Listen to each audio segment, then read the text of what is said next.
my fiancée said. You're not my husband. You don't own me. After taking a guy at the bar's number, she came home to nothing but a note.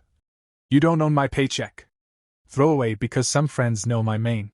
My fiancé, 28F, and I, 31M, have been together for 4 years, engaged for 7 months. We don't fight much. Or at least, I thought we didn't. We live together in an apartment that's technically in her name, but I pay most of the bills because I make more. Rent, groceries, utilities, internet, it mostly comes out of my account. We agreed on that early on, and it's never been an issue. Until last Friday. We went out with her coworkers to celebrate one of them getting a promotion. Normal bar, nothing fancy. I don't drink much, so I was mostly the designated watcher of coats and phones type while everyone else loosened up. At some point, I noticed a guy sitting next to my fiancée. Too close. Laughing too hard. I didn't want to be that guy, so I ignored it at first. But then I saw him hand her his phone. She typed something, smiled, and handed it back. I asked her quietly what that was about. She rolled her eyes and said, Relax. It's just a number. I told her I wasn't comfortable with that. We're engaged. Exchanging numbers with random guys at a bar feels like a line. That's when she snapped. Loud enough that a couple people turned to look at us, she said, You're not my husband. You don't own me. It felt like someone dumped ice water down my back. I didn't yell. I didn't make a scene. I just said, Okay. Grabbed my jacket and left. I went to my brother's place and slept on his couch. I didn't answer her texts that night. There were a lot of them, mostly angry, some defensive, a few that tried to pretend nothing happened. The next morning, I went back to the apartment while she was at work. I packed my clothes, my laptop, my documents. I canceled the internet I was paying for, stopped the automatic transfers for utilities, and changed the direct deposit for my paycheck. I didn't touch anything that was hers. I didn't break anything. I didn't take shared furniture. I left a single note on the kitchen counter. You're right. I don't own you. And you don't own my paycheck. When she came home and realized what I'd done, my phone started blowing up.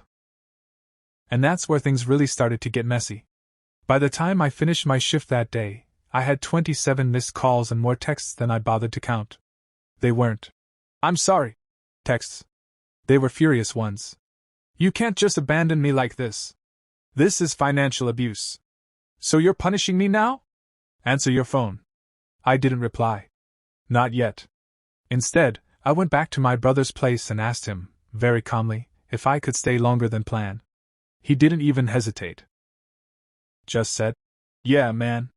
I figured this wasn't just a fight. That night, I finally listened to the voicemails. Her tone shifted with each one, anger, then panic, then something that sounded a lot like fear. She never paid the full rent on her own before. The next morning, her sister called me.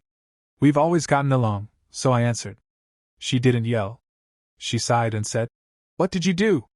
I told her exactly what happened at the bar. The number. The comment. The note. There was a long pause. Then she said, She told us you stormed out because she was talking to someone. That was the moment I realized the story was already being rewritten, and I wasn't the hero in it. Later that day, my fiancée showed up at my brother's place. She didn't knock. She pounded. When I opened the door, she looked wrecked. No makeup. Hair pulled into a messy knot. Eyes red.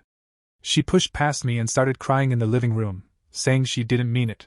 Like that. That she was drunk. That I embarrassed her by acting controlling. That taking a number didn't mean anything. I asked her one simple question. Did you plan to text him? She didn't answer right away. Then she said, I don't know. That was worse than a yes. She accused me of trying to teach her a lesson by cutting off money. I told her I wasn't obligated to fund a household where I was being disrespected. That's when she dropped the line that changed everything. She said, If you leave me over this, you're throwing away 4 years for nothing. I told her, No. I'm leaving because now I see how little those 4 years meant to you. She left in tears. That evening, I got a message from an unknown number. Hey, it's Mark. I think there's been a misunderstanding. Your fiancé gave me this number. I just stared at the screen. I didn't reply to Mark. I just sat there, phone in my hand, feeling that tight pressure in my chest, The kind where your brain is racing but your body feels weirdly calm, like it already knows the outcome. Instead of answering him, I screenshotted the message and sent it to my fiancée with one line. "Here's the misunderstanding." Her response came almost instantly. "Why are you talking to him? I told you I didn't even text him. He must have gotten it some other way." That last one actually made me laugh. Out loud. I replied. "So you gave a random guy your number, but you're shocked he used it?" She didn't answer after that.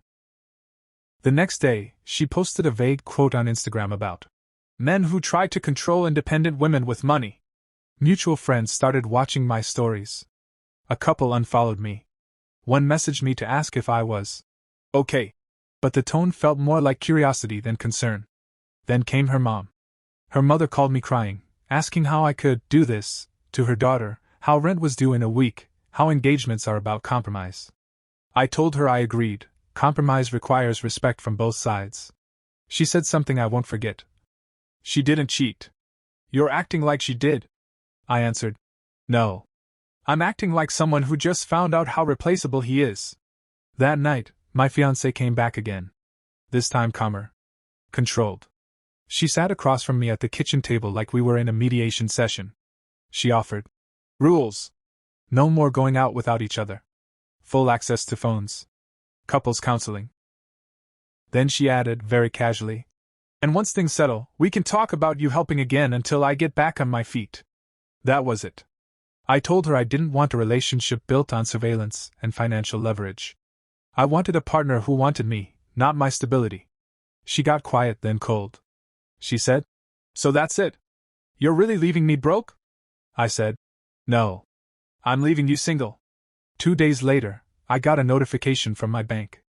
She tried to use the joint savings account. The one I'd quietly closed the same morning I left. Closing the joint account turned out to be the smartest thing I did, because when it declined, she finally realized this wasn't a bluff. She showed up one last time, but not with tears or apologies. This time she was angry in that sharp, focused way that means bridges are about to burn. She called me selfish. Said I used money to feel powerful. Said no real man would walk away over a harmless comment. I didn't argue. I just listened. When she finally ran out of things to say, I told her I'd already contacted the landlord to remove myself from any future obligations, and that I'd spoken to a lawyer friend about protecting my finances. I also told her the engagement was off. She laughed, actually laughed, and said, "You'll regret this when you realize how hard it is to find someone else." I said, "I'd rather be alone than be optional." That seemed to land. A week later, I found out through a mutual friend that she moved in with her sister temporarily. The bar guy. Apparently he stopped responding after a few days. Funny how that works. I returned the ring by mail. No note. No speech. Just a tracking number. It's been 3 months now. My life is quieter. Cheaper. Calmer. Sometimes I miss the version of her I thought I was marrying. But I don't miss the anxiety. I don't miss feeling like respect was something I had to negotiate. And for anyone wondering if I was too harsh, maybe. But when someone tells you they don't belong to you, believe them. And remember, love is free. Access is not. If this story kept you hooked, give it a like, share your thoughts below, and subscribe for more.